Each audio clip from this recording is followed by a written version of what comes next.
Hindi daw niya kayo patutulugin sa mga kasong isasampalaban sa inyo. Hanggang sa inyo po pag-retiro, would you react to that, sir? Bring it on. Hindi ako kaya na kanyang boss na magtatago. Haharapin ko siya. Kung makulong ako, di makulong. Sino ba si Police Brigadier General Nicolas Torre? Pero bago natin ituloy itong topic, baka pwede pong pakisubscribe ng aking YouTube channel and palike na din itong video. Salamat! Sikat ngayon si Police Brigadier General Torre dahil siya ang naglagay ng pressure sa KOJC para sumuko si Pastor Apollo Kibuloy sa AFP. Si Pastor Apollo Kibuloy ay may kaso dahil sa sexual abuse at child abuse. Kung hindi dahil kay Brigadier General Torre, parang hindi susuko si Pastor Kibuloy. If naalala nyo pa na sinabihan pa siya ng mga members ng KOJC na sasampahan daw siya ng kaso hanggang sa kanyang pagretiro. Pero hindi nagpakita ng takot si General Torre, handa daw siyang makasuhan, mahuli lang si Pastor Kibuloy. Ito yung video clip kung saan dito niya sinabi na ready daw siya makulong.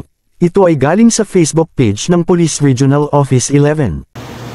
General, sa press con po na isinagawa ni Attorney Torion few days ago, sabi po niya na pagtapos po ito ay i-hunt down po daw niya kayo at hindi daw niya kayo patutulugin sa mga kasong isasampalaban sa inyo. Hanggang sa inyo po pag-retiro, would you react to that, sir? Bring it on.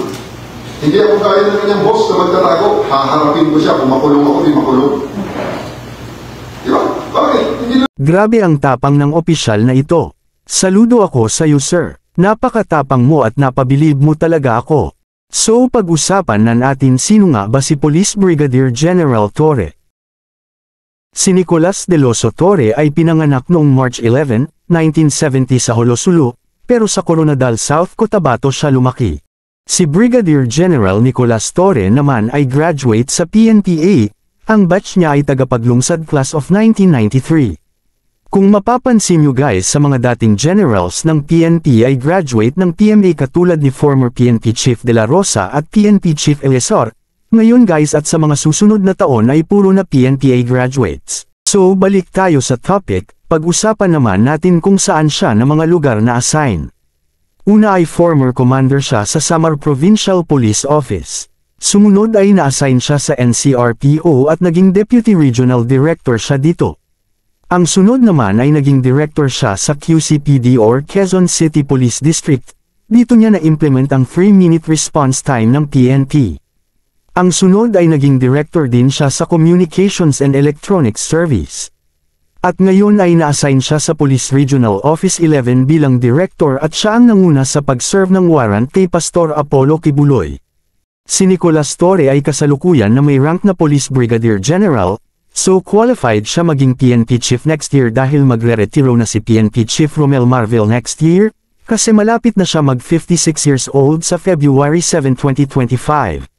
Si General Torre naman ay may edad pa lamang na 54 years old, so mataas ang chance ni Brigadier General Torre na maging PNP Chief next year.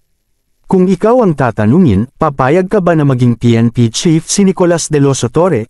Comment nyo daw sa comment section ang sagot nyo. If natapos mo yung topic, salamat po sa panunood and please po pa-subscribe, salamat.